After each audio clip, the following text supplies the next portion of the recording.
Warning. This show contains adult political themes and language. Liberals and little children should cover their ears. Welcome to Liberty Never Sleeps, where negativity never sounded so good. Now here's your host, Thomas Purcell. Good morning, and welcome to the Liberty Never Sleeps Patriot Podcast, the most banned podcast on social media. I'm your host, Tom Purcell. You can follow the show at our website at libertyneversleeps.com, where you can find links to us on all the social media sites. The show is available to subscribe to on iHeartRadio, Spotify, iTunes, or your favorite streaming device. Make sure to subscribe to our show on one of these services and hit the little bell button to get daily updates. Good morning. Before I begin, you've been probably wondering why we didn't return immediately after January 3rd, as I promised. I had over 1,100 emails from listeners wondering where I was. They were all, the FBI grab you. Are you all right? You know, did you take the vaccine and drop dead? That kind of thing. I'm fine. All right. Well, not so fine. This show is going to go on a hiatus for about 90 days. Over the Christmas vacation, I had a small problem with my gallbladder. I'm not going to get too specific about what's going on. I don't want to waste your time with it. Went in for a routine procedure and they discovered something more serious than that. Much more serious. It's going to be a long, difficult road back to recovery. And I will recover at some point and come back and do the show. But right now, I have to focus on my health and my family. As you well have noticed, I've lost weight. That also masked the condition, which is why I went in for a routine over the Christmas vacation. I figured I'll do it now, right? I don't want to upset the show. And I had a lot of time off with it too. I'll go in. And had I not gone in, I would have not known, and it would have been much worse. So it's a blessing in a way, and I look at it that way. But I don't want you to worry about me. I don't want you to worry, oh, he's dying. Oh, I have met with family. I have the best team of nurses, doctors, health professionals that are surrounding me. I have access to the best care in the world. I will go as long as I can, and I will keep you apprised of this. I don't expect the hiatus to be more than 90 days, at which point I will come back and do some shows, depending on circumstances, the chemo and radiation that I have to go through. I don't want to get, like I said, I don't want to get specific about my health, what have I got, where, and that kind of thing. It's just going to be a long and painful process, and I need to get the time off and get healthy. And I need to be focused on that over the next 90 days. But I thought I owed it to my listeners both to continue and at the same time let you know where I'm at. I would hope to think that my listening audience would not simply abandon me during this process. From the emails and the contacts that have been reaching out to me, they are not. And as such, I will continue this show at some point. I'm just saying 90 days for now because that's the anticipated period at which I need to do these initial things. I've already had some initial procedures. I've been in the hospital until yesterday on Thanksgiving, at Christmas vacation. I got as much done as I could, but I was at the point where I now had to meet with my entire family, extended family. And so checked myself out, not against medical orders, and met with them and then decided to do tonight's show. It's taping tonight. It will air immediately after I tape it. It will be the last show for approximately 90 days. I have to tell you, over the last 10 years, this has been one of the most enjoyable parts of my life, doing this show. Having contact with my listening audience. Some people say, well, you know, he got a bad break kind of thing. And I don't want to give us some sort of Lou Gehrig speech. I didn't get a bad break. I got a blessing. I had doctors sit down and tell me, here's the prognosis, here's how many years you got, that kind of thing. Not many people get that. There was a football player, Buffalo Bills, who didn't get any kind of notification. He's going to be okay, by the way. He got hit in the chest, fell down, and everyone thought he's dead. And it can happen. I've seen 18-year-olds on these news stories drop dead. They call it sudden death syndrome. They didn't get the time to meet with their family, get their affairs arranged, and they never got to say goodbye or, no, I've got this much, I've got that much, that kind of thing. So to me, discovering this during this procedure is a blessing. In the last couple of days, I've gotten my affairs in order, both financial, emotional.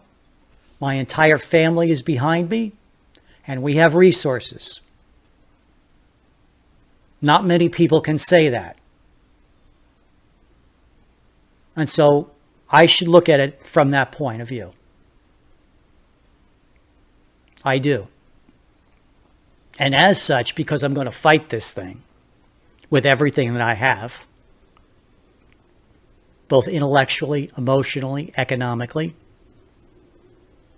and I have these resources available to me, I have the best chance of survival. I'm lucky too because I got healthy before I got sick. I know that sounds stupid, but one of the things working for me is the fact that I'm in shape and I'm young. I have a wife who has been exceptionally strong during this. Another blessing. I have a caring family. They have reached out to me, asked me what I need. I have friends, a social network. There are so many people that go through what I'm going to go through in the next 90 days that do not have that. I have my faith, and I don't believe that there is any reason why you can't treat yourself with both faith and science. I will be doing anything and everything to stop the progression of this disease. And it's not like I haven't been unfamiliar with disease. I was born with a genetic condition that I've been dealing with for the last, I don't know how long, 10, 12, 15 years. All of these things are of benefit. And you have to look at it that way. Because if you say, well, I'm just going to, spend whatever time I have, and you'll end up being one of the statistics. I have no intention of being a statistic. I have an intention of being that one guy.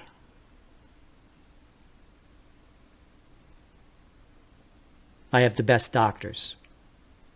I have met with them. All of them. Best nurses. Best care people. They treated me like family. Without saying specifically names, I want to send this message to each and every one of them. You could not have treated me better while I was in my hospital stay or since. You're willing to work with me on a lot of different issues. You've been supportive. So for all of these things,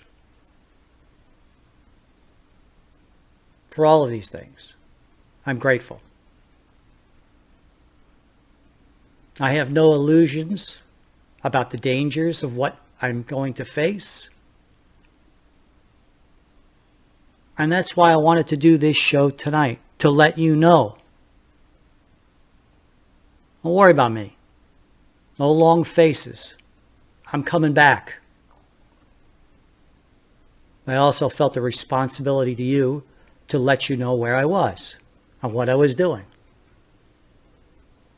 Especially those who have financially supported this show for as many years as you have. I know it's not a lot of money. It's not the issue. The fact that you've been there is enormous. And I would ask you to continue it during this period. I will continue to write articles throughout the entire period. I just can't do the show. It's very physically demanding, believe it or not. And there are going to be times where I'm going to be sick from the treatments. And you may not see me for a couple of days, but I'll be online.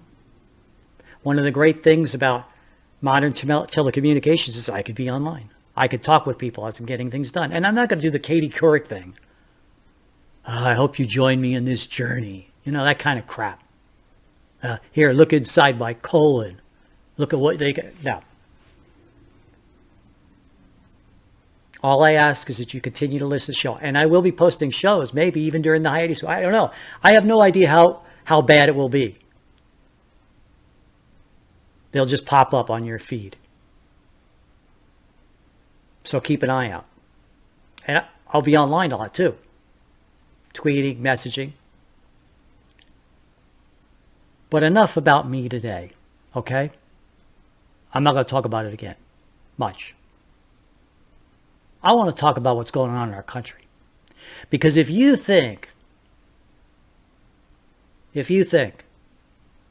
that now, facing a long fight and a long road ahead on my health, that I'm going to hold back now, you thought wrong. For those liberals who listen to this show. And let's talk about a little politics. I don't know how long today's show will run. I'm just going to talk off the cuff. Right? I've just got a list of subjects I want to cover. Because it's the last show for a bit. So it may run an hour, may run an hour and a half. I don't know. 2 hours, whatever. The show will post on podcast and video. I will post to YouTube as well. But I'm not going to hold back. There's always things that you like to say, but you don't say because, yeah, well, this might get me to fuck it. What have I got to lose at this point, right? What are you going to do to me? Because I got a lot to say about what's going on. Let's take a break. All right? I can tell you now that I feel better today than I did when I was going through what I was going through with the throat. And it's not, by the way, it's not throat cancer, okay? But I feel better today than I have been in the last 6 weeks, okay? So let's get to it. We'll be right back after this brief break.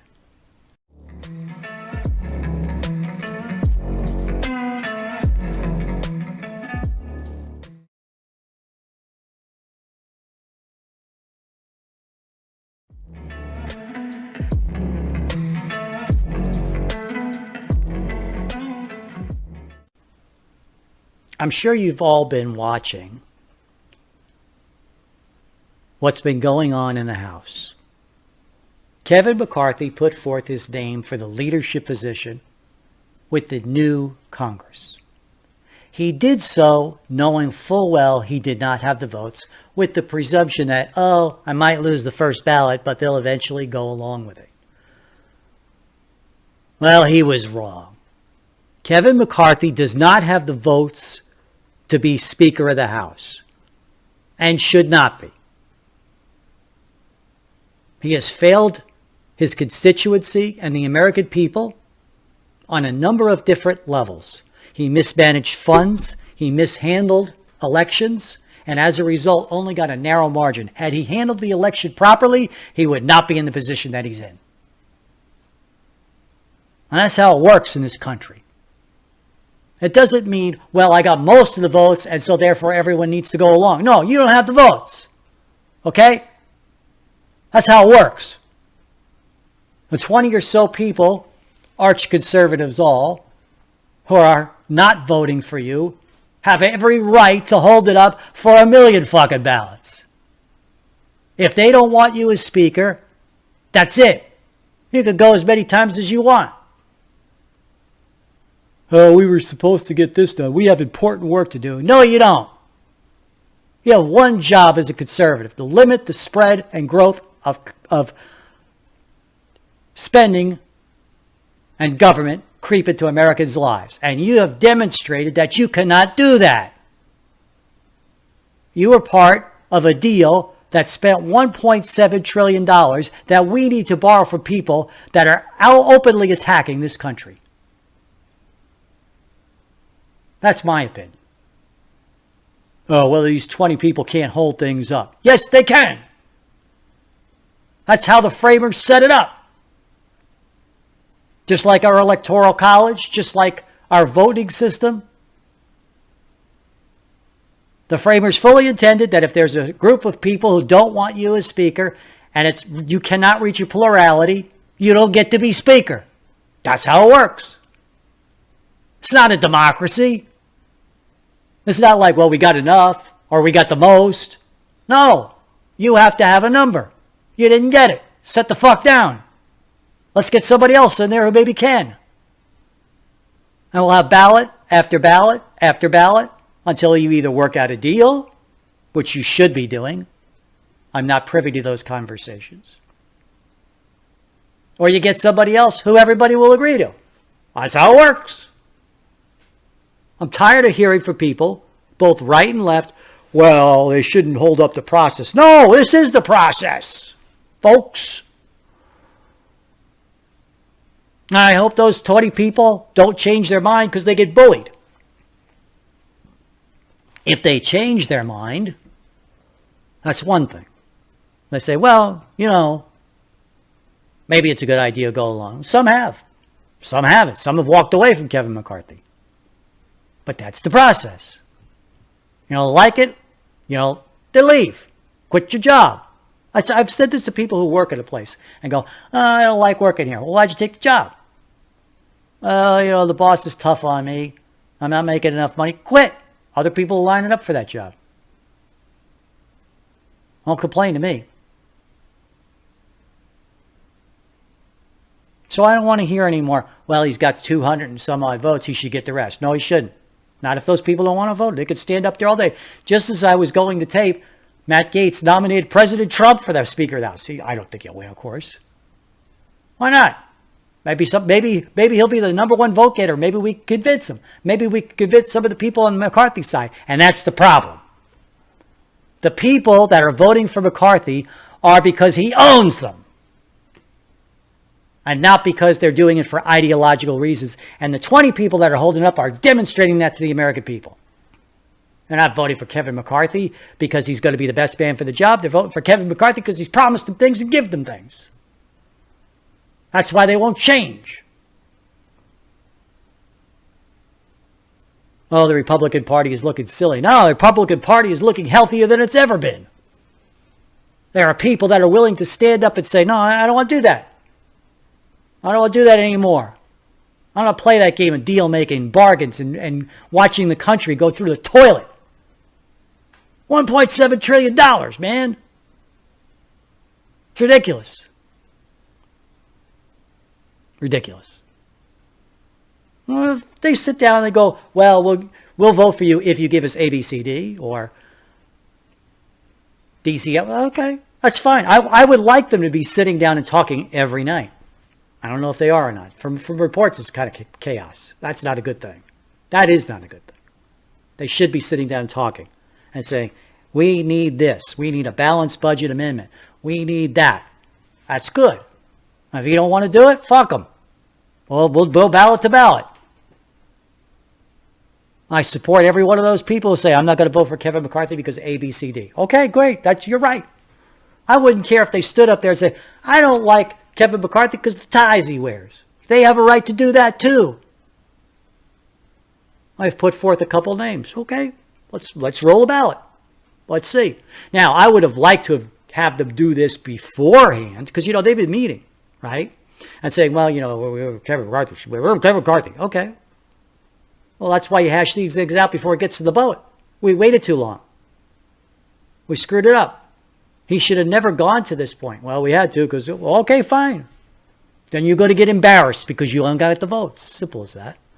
What have they been telling every Trump candidate who didn't get the votes to win their respective states, like Kari Lake, others around the country? Oh, you don't have a right to say you should concede. No, I'm not going to concede. Oh, they're election deniers. They're not election deniers. They have a right to pursue every court availability that they can. Kari Lake's now going to the Arizona Supreme Court to appeal her decision. Good for her. Whether I believe that she got the election stolen or rigged, that's irrelevant. She has that right. Just as those 20 have the right to stand up in front of America and say Kevin McCarthy does not deserve this position. And I agree with them. He doesn't. He's not been an effective leader for the GOP. Oh, he's been real effective for the establishment to the tune of $1.7 trillion, to the tune of submarining Trump candidates across this country. That's for fucking sure. No, there's no doubt about it. How come Republicans who were not Trump candidates won, and how come Trump candidates lost? Well, there's a lot of reasons for it. The squelching of ideas on social media by the FBI, a story which has not been widely reported, and that's exactly what it was. It wasn't social media shutting down conservative websites and shows like this. It was the FBI. And that needs to be talked about too. Kevin McCarthy has not demonstrated an ability to do that. Oh, they're election deniers. We don't want those people. What? I mean, that's like telling a rapist telling his victim, enjoy it because it's going to happen anyway. Well, we don't play that game here. Those 20 that are holding things up don't like the guy. Don't like his policies. Don't get along with him. Fine. As far as I'm concerned, he's another Mitt Romney. Flashy suit, expensive smile, expensive tastes at the cost of the American taxpayer's dollar. I don't like him. I would hope that the 20 stand firm and get whatever it is that they want, either a new candidate or concessions, one of the two. Right, one of the two. He's like, well, you could be the speaker, but you can't do this anymore. Can't have that done to you. We're not going to let the American taxpayer go deeper into debt than it already has, to the tune of $34 trillion. We're spending more on interest now than we are on Medicare or our defense program. That's outrageous. To sign aboard any deal like that and still stand up in front of America and say, oh, I'm a conservative. No, you're not. I'm a Republican. Well, that I believe. Republican Party is not the Republican Party that I grew up with. The party of Reagan, the party of fiscal conservatism, the party that would stand up to nations like China and Russia, who threaten us daily with missiles shooting over our allies. Ronald Reagan would not have stood for that, nor would the conservative Republicans at the time that I grew up. And the policies of the 20 that are standing up and saying, I don't want Matt Gaetz, I don't want Kevin McCarthy, are holding true to the principles of Reagan. They're not extremists. It's not extreme to say we want balanced budget. It's not an extremist position to say we want a proper national defense where we're not going to be sending money to foreign nations engaged in wars. Those are all basic conservative principles. And the Democrats sure are holding true. They're standing behind their guy, Hakeem Jeffries. Oh, we got the same amount of ballots we started with. Well, I'm going to vote for Jeffries. I'm going to vote for Jeffries. You don't see them running and scattered? I admire that. Teamwork, I admire. Say nothing in the politics. I don't agree with them on politics. But you know where I stand on these things. I stand on the matter of truth. And the truth is, the Republican Party is in chaos, but it needs to be. That's the whole thing. That's what they don't get. Yeah, it is embarrassing to look at. Yeah, it's like break out the popcorn. They're on their 12th ballot, right? And it hasn't moved. It's gotten worse for McCarthy, by the way, since the first one. So you don't have the votes, Kevin. Step away so somebody else gets a chance. Because as long as he's sitting on top of those people are loyal to him, right? This is going to go to forever. I hope they stand firm. I hope we're doing this in 2028 rather than get Kevin McCarthy as speaker. Spending is out of control, and you're feeling it. You're feeling it in the pump. You're feeling it at the grocery bills. You know? There's a guy standing up today. I don't know who it was. Was it Paul? Somebody from Arizona. Paul Gosar? No, it couldn't have been him. He's one of the 20. He says, you know how many people write to me and say they want less spending? And he holds up a blank piece of paper. Bullshit! Everyone that I talk to who's conservative says, well, I don't want spending. We got to get inflation in control, right? If you're right wing, one of the first things that you always say, gas prices, right? The economy, the inflation. It's not a matter of whether you got it. See, this is the mindset of these people. You got to tell me. It's like, no. We vote you in there for certain principles, and you're not holding to them. So, whatever. This is a circus. I don't enjoy it. I don't like it. But bottom line is, if you don't have the votes after a few ballots, you step back. Say, okay, I don't have votes. Maybe somebody else does, right? Jim Jordan, they nominated Jim Jordan, but Jim Jordan doesn't want the job. Well, the reason they're doing that is to throw names out and say, we're willing to accept this person. We're willing to accept that person. Giving the rest of the party alternatives in hopes that they'll break away. But he owns them. So it's going to be a staring contest, right? Until he steps down and goes, okay, I don't have the votes. Let somebody else try. That's the way it should have happened. It's not the 20 that are ruining things. It's Kevin McCarthy.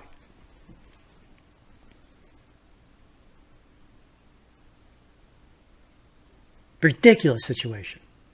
And really what it is we have a decapitated government. There are foreign elements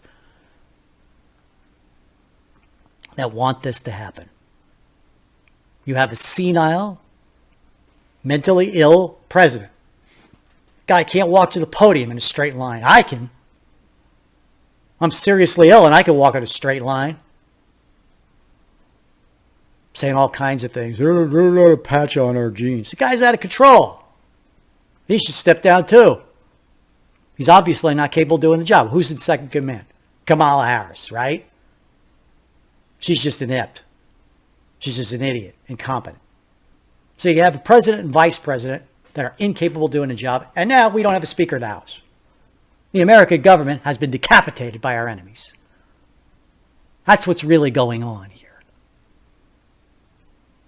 And you need to be aware of it as a citizen to understand.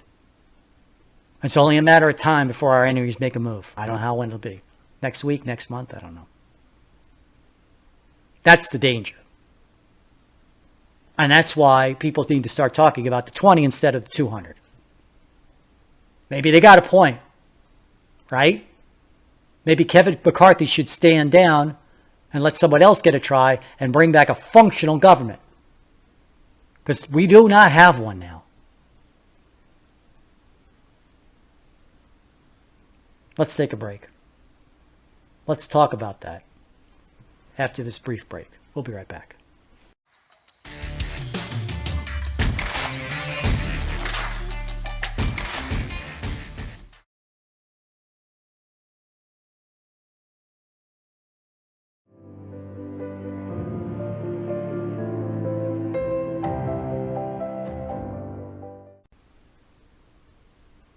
One of the things that's been discussed in the last couple of days, a whole bunch of people out there, and you know who they are, right and left, crazies, right? Antifa, other movements on the left. On the right, you got people like the Proud Boys dressing up in battle gear and carrying guns to the Capitol, like it's some genius idea to take up arms against your own government. Not that I don't understand it. I understand both points of view. I've said that many times. I get it. The Antifa, I get it. You're put in an enormous situation with student loans in order to get a decent job that barely pays the student loans. That's essentially slavery. I get it. It sucks. It's a bad system. The education system I've been pounding home about how it needs to be rebuilt, as well as our healthcare system and other systems. Because we've gone away from the original intent. Free market system. People say to me, well, if things keep up, there's going to be a civil war. Keep your powder dry. I got news for you. Civil war has already begun. It's just being fought differently. Every war is fought differently than the previous war. World War II was fought differently from World War I. Korean War was fought differently than World War II. Vietnam, etc. Weapons change, lives, casualties. This war we're in is the same thing. It's being fought in the courtrooms. It's being fought in the metaverse. It's being fought online. That's all. There's still tanks and there's still guns and it's still used. Just like in World War II, they still used mustard gas from World War I. You still use the weapons of the previous wars, but now they may be used in a unique way and they are not the primary weapons. There were tanks in World War I. There were primary weapon was a tank, aircraft, navy. It's changed. World's changing. As worlds change, warfare changes, but it's really the same thing. Who's got a bigger stick? And I've told you many times, I don't know how or where or why, how many casualties will be taken in this war. But I do know there will be more to die in this war than the last one. And you're starting to see it. Life expectancy of people is not what it should be. People are catching nasty things earlier in life. Everything from COVID to what I got. Because of a lot of different reasons. I mean, nobody knows. When I was talking with my physicians, it was like, well, how'd you get this? You're not a drinker. You're not a smoker. You live a healthy life. You're exercising. Low carb, high protein diet. How did it happen? Nobody fucking knows. Could be genetic. Could have been exposed to something. I mean, you get exposed to all kinds of things in your environment on a daily basis and you don't even know it. So why bother focusing on it? What triggered this war? I don't know. I have some ideas about it. But it's already started. Hostages are being taken and casualties are lining up. You could see it in the statistics. You don't see it because the tank doesn't blow up the school building full of children, but you see it when people drop dead on a heart attack on a field, or you see normal, healthy adults get sick for no reason.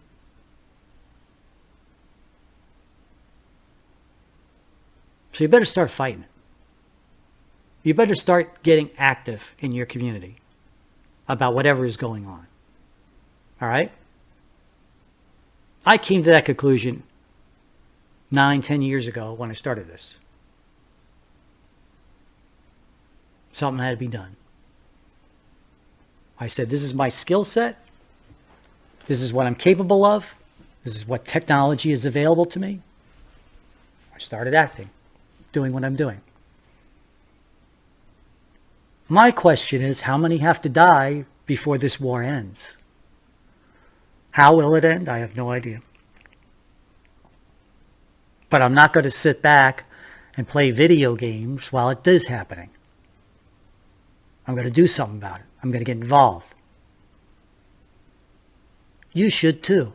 If more people got involved, got educated, and stood up for what they believe in, whatever it is, whatever your ideas are. It's like I would never tell somebody what your ideas should be.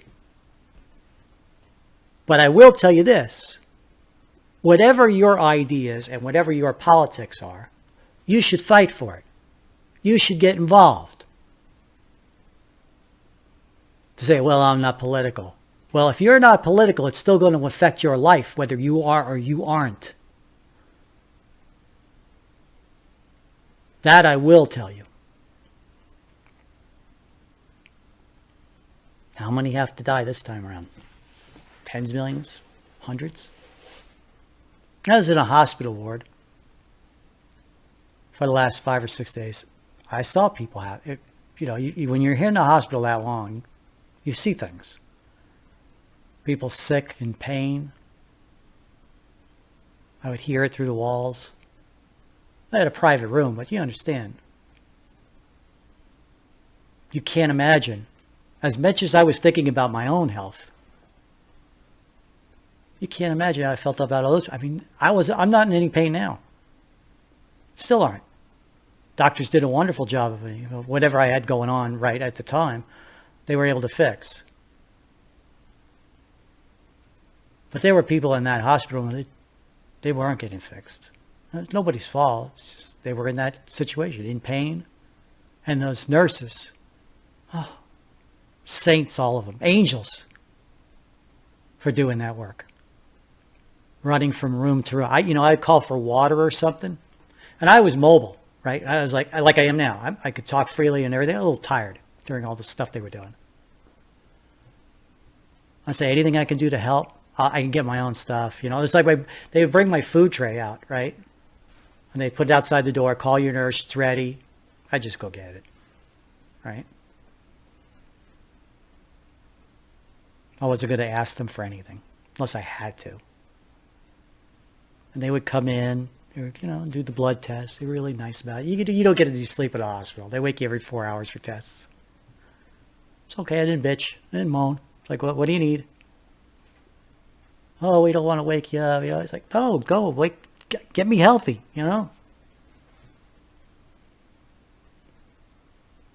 But the war's just begun, folks. You think it's going to start soon? It has. It's not going to be fought with a bulletproof vest and an AR-15 in your city streets. Not yet, anyway. Do something about it. Get involved, whatever your politics are. Go to meetings. Say, well, I could do this. I could do that. Yeah, I got to work. I got church. And I got exercise. But I could give it our time to hand out flyers for the candidate I want. I could do that. Do it. You're fighting the war now. The wars are fought, like I said, with courts and ballots. It's not fought in the old ways. People who lose wars fight battles the old ways.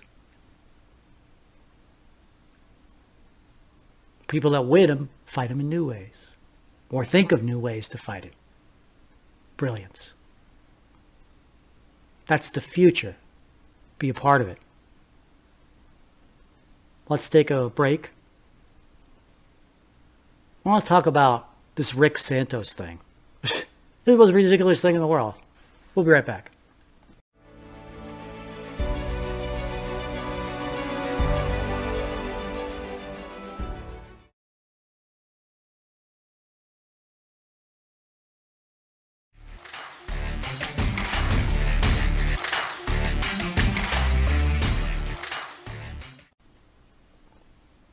So Santos, Republican, just got elected to the House, right? Just keeping a low profile right now, of course, because of what's going on. So this old joke it's poor taste, but it's funny. Who was the only guy smiling after 9/11? It was that senator who got caught with his intern, the intern turned up dead. I don't remember his name. He was the only guy smiling after 9/11 because nobody was talking about him anymore. Before this whole thing with McCarthy, which is on every news station every night, shouldn't be. Santos was accused of lying about his background and not just fudging, right? Going to schools that he never went to. It's easy to check up. And so they said, well, he needs to step down. Why? He hasn't even done anything yet in Congress. Congress hasn't even, we're still trying to pick a speaker, right? God, he should step down. He should step down. Maybe he should. Said some things and about his background that just weren't true. But he's not the first one. Remember Sidney Blumenthal? I think that was his name. Lied about going to Vietnam. He served. He just never went to Vietnam. This is fudge, right?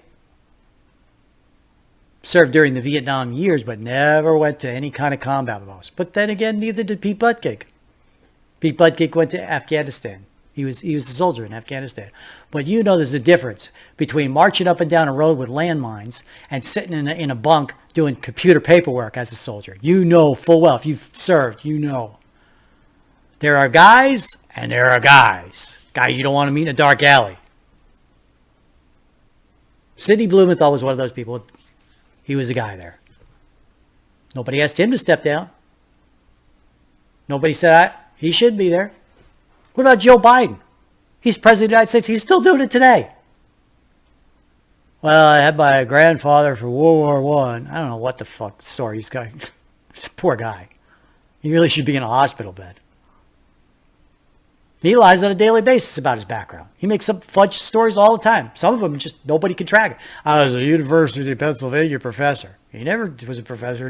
He never taught there. I think he gave a speech there once. I was a professor. Maybe he thinks he was. I don't know.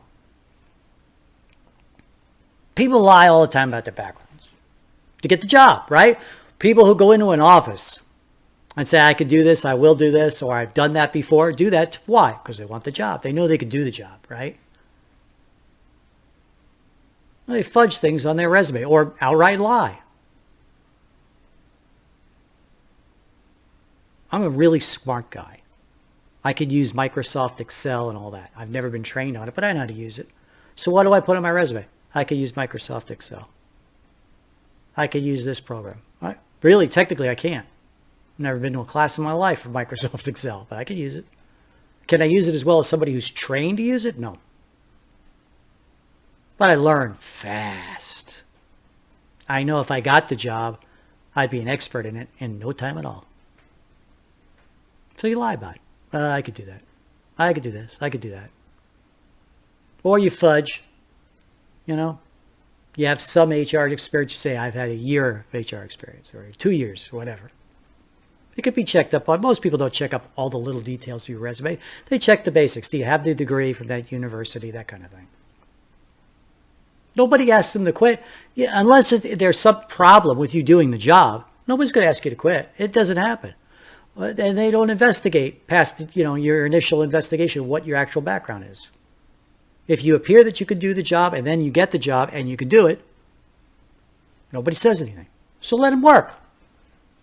Let them do it. It's only a 2-year gig, folks. How hard could it fucking be to stand there for 2 years and raise your hand, yes or no? Right? Let him do the job. If he doesn't work out, we made a mistake with his background. We should have gotten rid of him. No. You know why they're doing it? Because they just want to cause trouble. People complain. He has a background that isn't exactly what he says. So what? What does the Constitution say about the requirements for a representative? Age, right?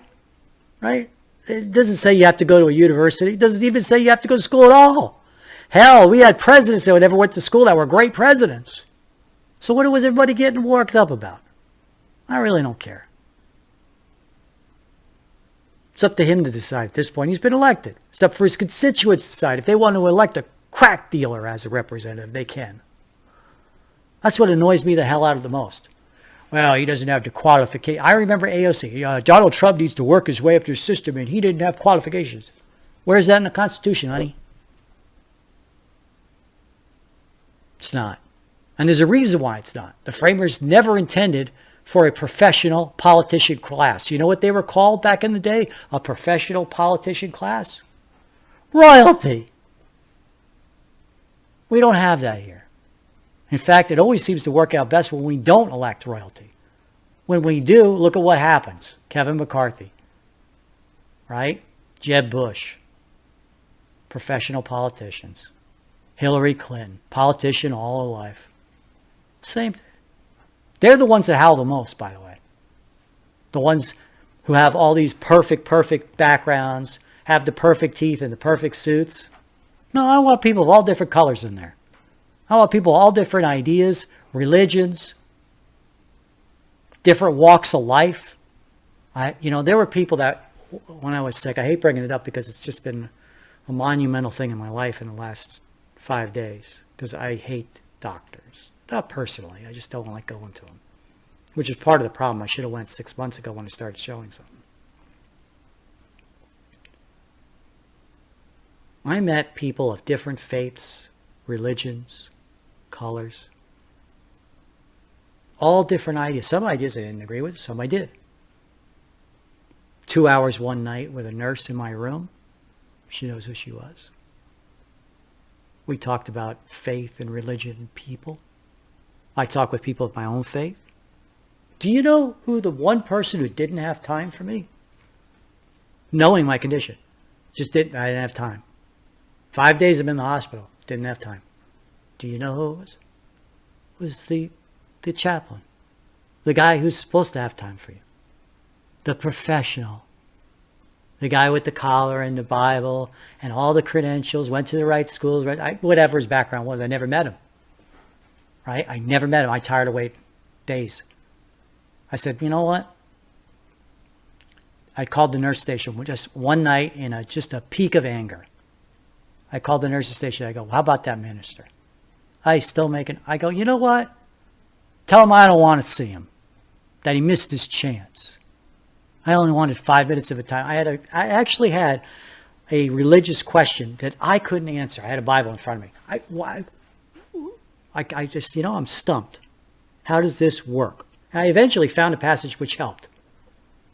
That's all I wanted, 5 minutes of his time. I'm not going to bend his ear for an hour and a half.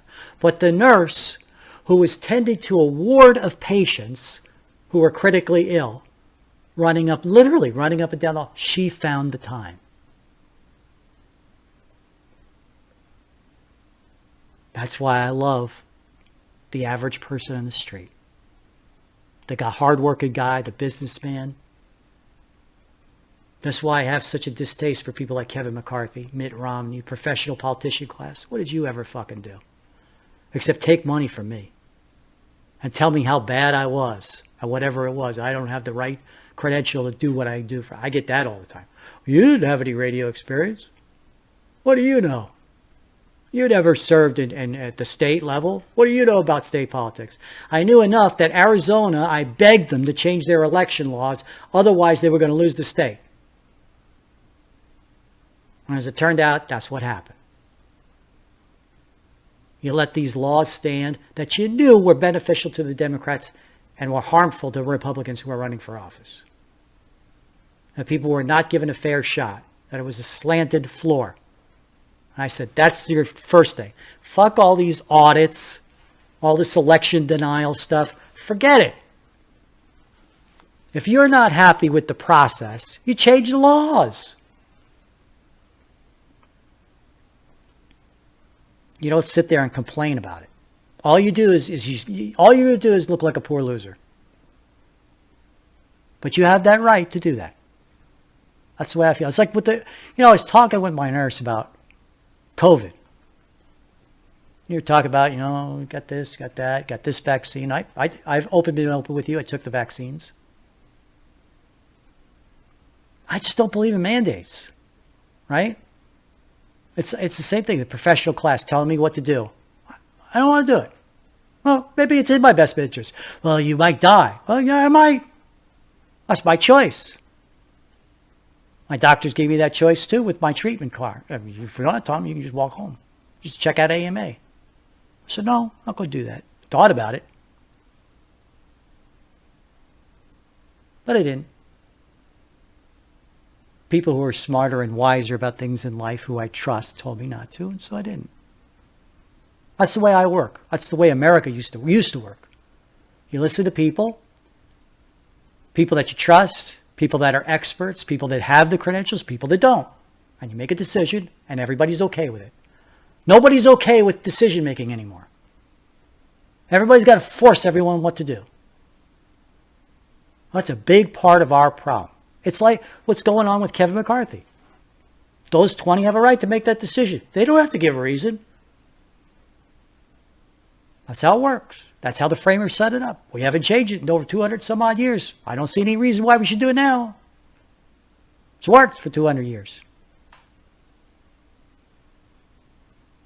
Let's take a break. I want to wrap up the show. I'm tired. I'll be frank with you, I could talk all night about a number of issues. But I want to wrap it up. All right? We'll be right back after this brief break.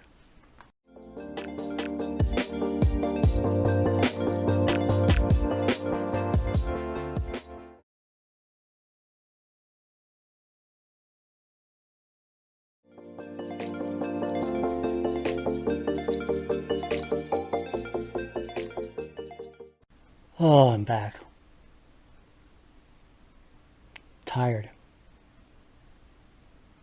After 10 years, I'm tired too.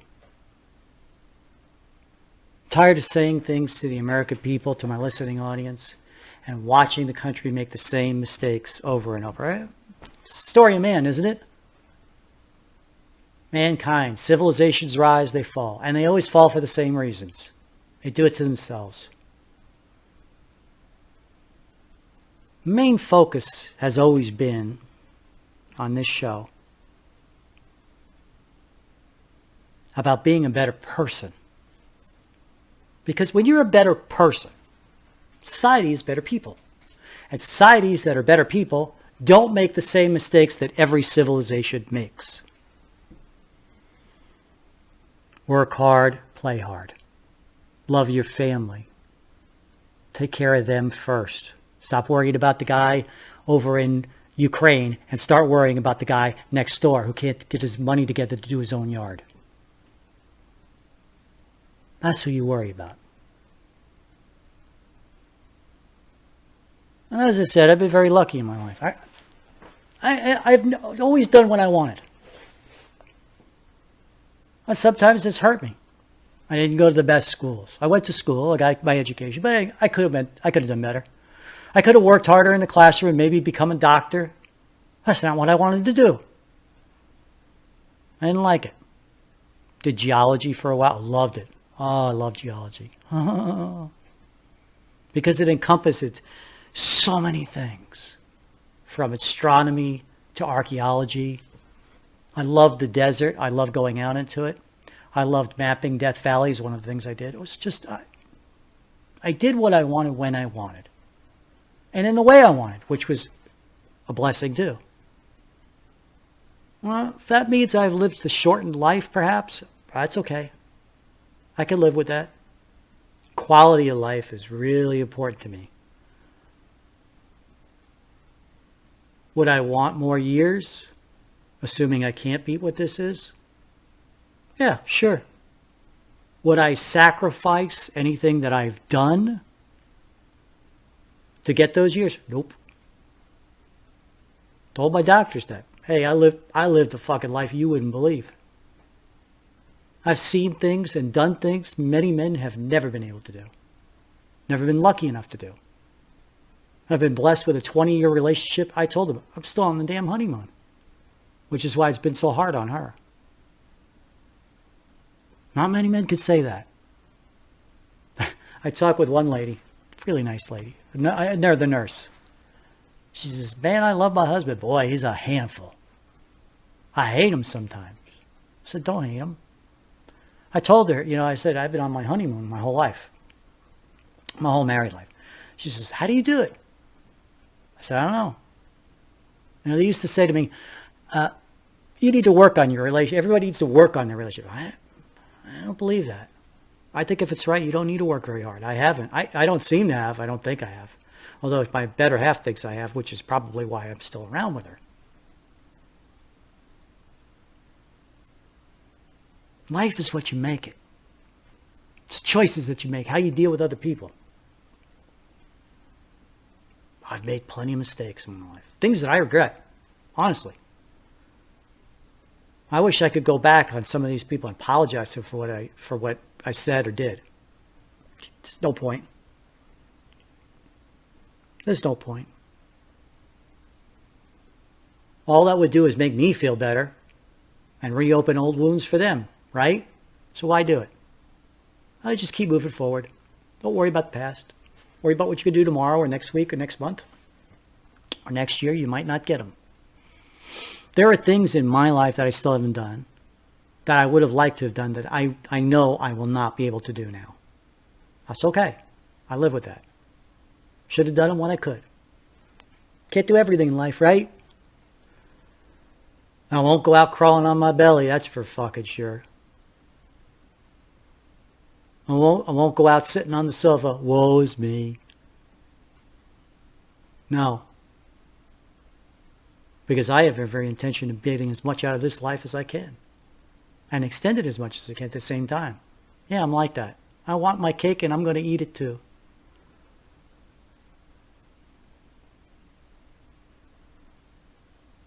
I dressed as I liked, read the books I wanted. I used to get grief from my family. I love Star Wars, Star Trek. You can see behind my cabinet. I love Star Wars, science fiction. I love graphic novels. I used to say, what do you waste your time on that for? I said, what? I said, you got any hobbies? I love jigsaw puzzles. Why do you waste your time with jigsaw? Well, I really like it. Well, the same thing with me. What do you do for leisure? Well, it should be productive leisure. Why? There's some people that live their lives, dawn to dusk, from bed to bed, doing nothing but productive things. Because they're productive, not because they enjoy them. That's stupid. You only got one life to live. You might as well enjoy it. You might as well enjoy it. And that's not to say be completely neglectful, right? You have to be a productive person too. You have to produce something for society and make it a better world. You have to work at a job or build a business. I'm a big favor of building businesses. So I can do what I want and when I want. There's a downside to it too. If you own your own business, it's really hard to get disability.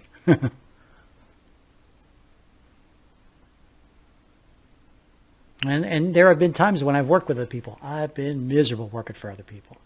When I had to report to a job and punch a clock, oh my God. I tried it just because you should in your life. You should try it. Try everything. Don't be afraid to try things. It's how we learn. It's how we get wisdom. Wisdom is more important than smarts. Trust me on that.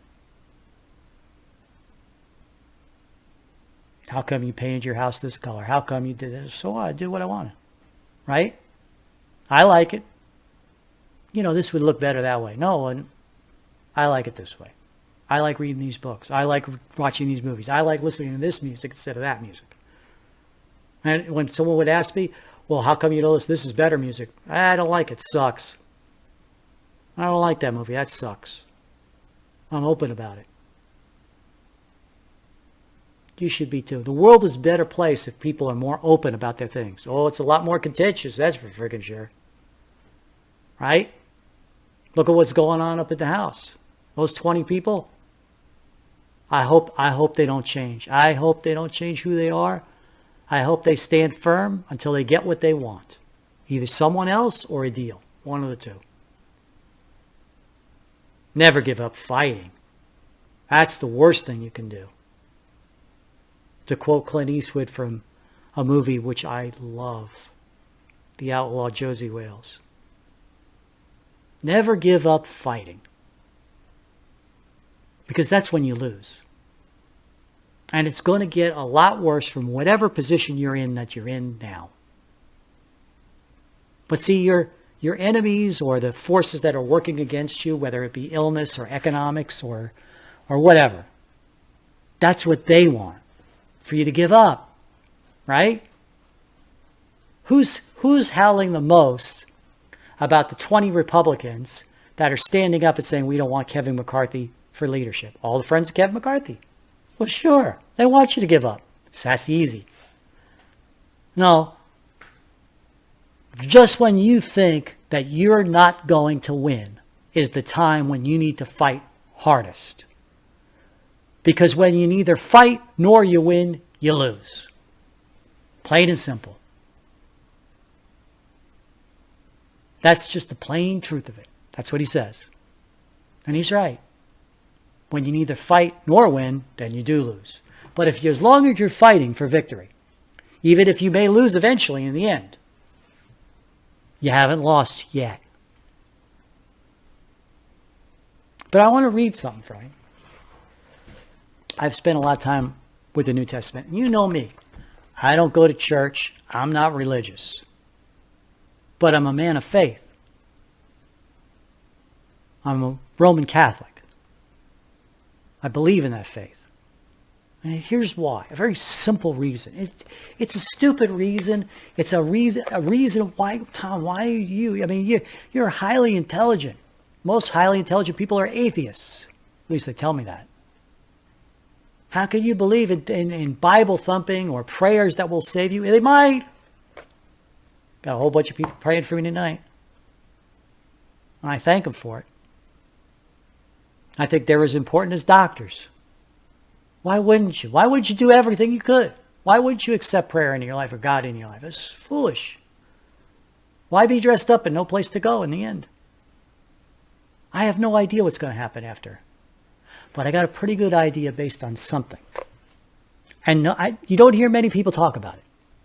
But I think it's one of the most logical reasons to have faith in the Roman Catholic faith, Jesus Christ. Here it is. You had 12 guys. Fishermen, tax collectors, average guy in the street, and a number of others. Mary Magdalene. They all said that they saw Jesus Christ rise from the grave, fly over their heads, and ascend into heaven. An incredible story. There could be scientific reasons for it. I don't know. I don't care.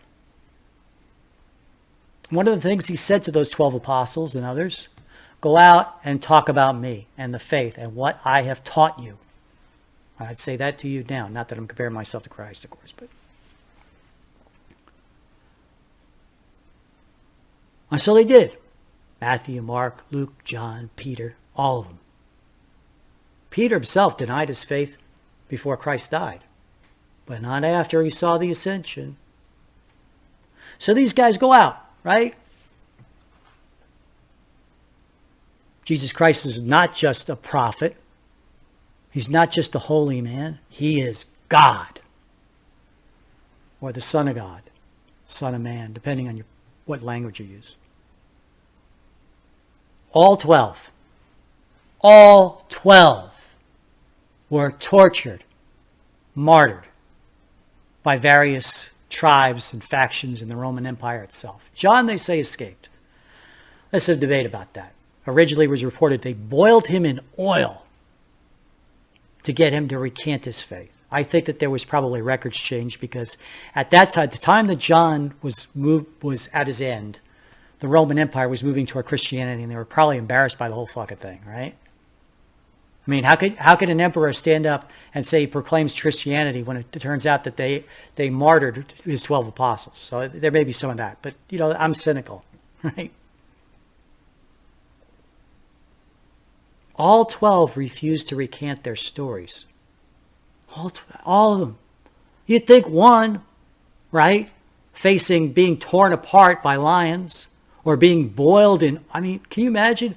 All right, here's how you're going to go. We're going to cook you alive. All you got to do is say, I recant. That's not what happened. Oh, he's just a prophet. They allowed them that, to say that he's just a prophet, that he's not really God, that he's just a prophet. Not one recanted. Not one. Now, maybe because they believed what they saw was the ascension and not actually what they say of it. That doesn't matter to me. All 12 believed they saw a man rise from the dead and ascend into heaven. And not one recants under the most horrible. That doesn't happen. So whatever happened, what they saw is what happened. And only the Son of God would be able to do that. There is manifest record of Jesus Christ's healings, teachings. I would encourage you to read them. But this is the copy of the New Testament. They gave me one. I asked for one. They gave me one. Hospital. I have a better copy, but this is handy for the show. I want to read something to you because it brought me great consolation in my hour of need. Because I'm going to a better place, no matter how this turns out, right? I may be back in 90 days, maybe back in a year. I don't know.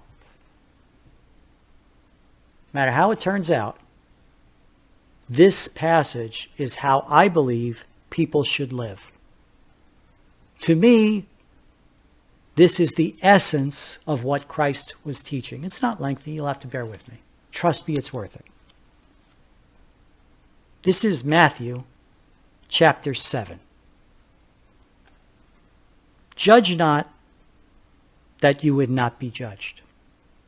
For with the judgment you pronounce, you will be judged, and with the measure you use it, it will be measured against you. I've lived my life by that. You could do whatever you want. You say whatever you want. That's a good thing. I got that working for me because I got to have to answer to go to 20 years to no church. I'll answer for it. I'm sure in some way. And I've always been baffled by the Lord's need for attendance, but that's the rules. I didn't make them up. What do you see the speck that is in your brother's eye, but not notice in the log that is in your own? How can you say to your brother, let me take the speck out of your eye, when there is only a log in your own eye? You're a hypocrite. First take the log out of your own eye, and then you will see clearly to take the speck out of your brother's eye. Do not give dogs what is holy, and do not throw your pearls before pigs. If you've ever heard that expression, pearls before swine. Lest they trample them underfoot and turn to attack you. It's like, don't waste your time arguing with liberals. That's a good way of putting this, okay? For people who don't want to listen, don't waste your time on them. You tell them, you move on. I've always lived by that. You know that. Ask and it will be given to you. Seek and you will find. Knock and it will be open to you. All you got to do is ask. What's the worst that can happen, right? Or which one of you, if your son asks him for bread, will give him a stone? Or asks for a fish, will give him a serpent? If you then, who are evil, know how to give good gifts to your children, how much more will your Father who is in heaven give good things to those who ask him? That's all. Yeah, all you got to do is ask for forgiveness, live your better life, and your life will be better immediately. He doesn't hold what you've done before against you. That's really the message of Lot's wife. Destruction of Sodom and Gomorrah. She turns him into salt. The wife is like, why? Because she looks back. You can't move forward while you're looking back. So whatever you wish that others would do to you, do also to them. For this is law and the prophets. He's right. This is Jesus' words. Do unto others as you would have them do unto you. For the gate is narrow and the way is hard that leads to life, but those who find it are few. He's right there. Beware of false prophets who come to you in sheep's clothing, but inwardly are ravenous wolves. He's right. That's why I don't go to church.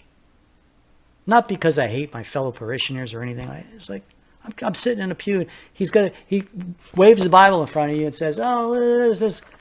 And then he goes out and screws you over in a car deal. You will recognize them by their fruits. Are grapes gathered from thorn bushes or figs from thistles? People that treat other people well will be successful in life in a number of ways. I believe that. It's worked for me. So every healthy tree bears good fruit, but the diseased tree bears bad fruit. We're almost finished. Bear with me. A healthy tree cannot bear bad fruit, nor can diseased tree bear good fruit. He's right. Every tree that does not bear good fruit is cut down and thrown into the fire.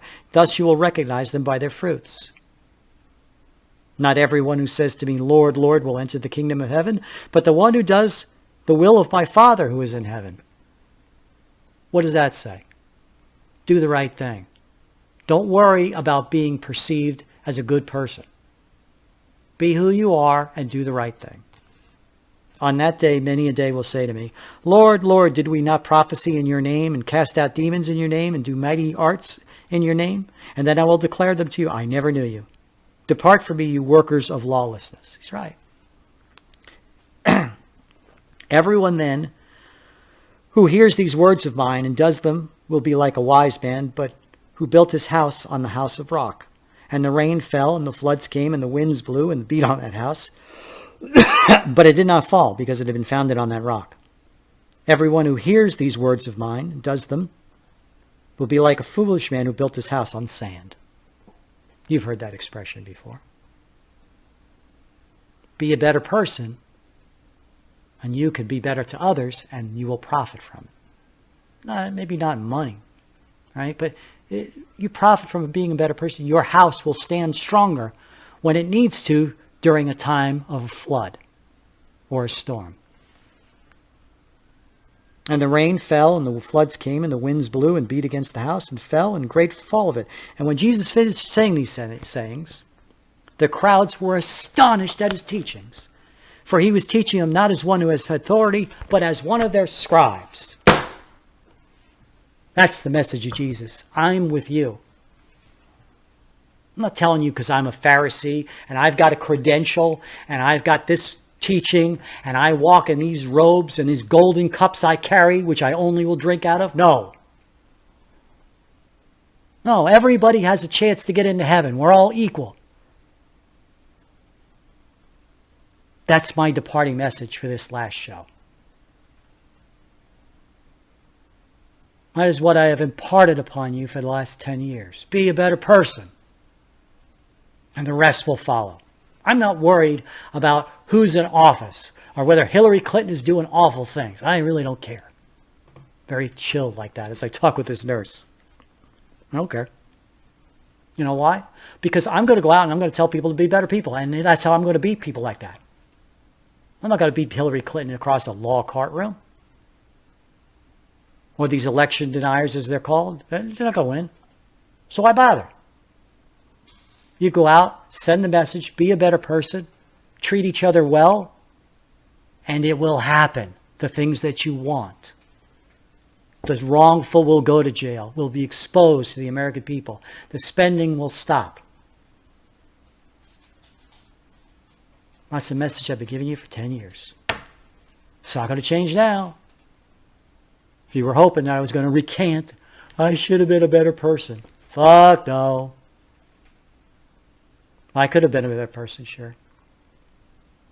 But I'm a human being. I have failings. All I ask is that tomorrow I will try and be a better person. And I know I'm going to fail even tomorrow. I've failed already in some ways. But I'm going to be a better person tomorrow. You be a better person tomorrow, too. Or if you can't, try. My mother used to raise me with an expression, which interestingly enough is in Star Wars. Do or do not, there is no try. That's right. Just do it. Wake up tomorrow, be a better person. The world will recognize it, and you'll gain wisdom from it about the people around you and how they relate to the world. I'm out of time. I'm out of breath. I will see you again. I just don't know when. I have to help focus on my health right now. Have to. I can't spend the hours reading and studying subjects anymore. I can't.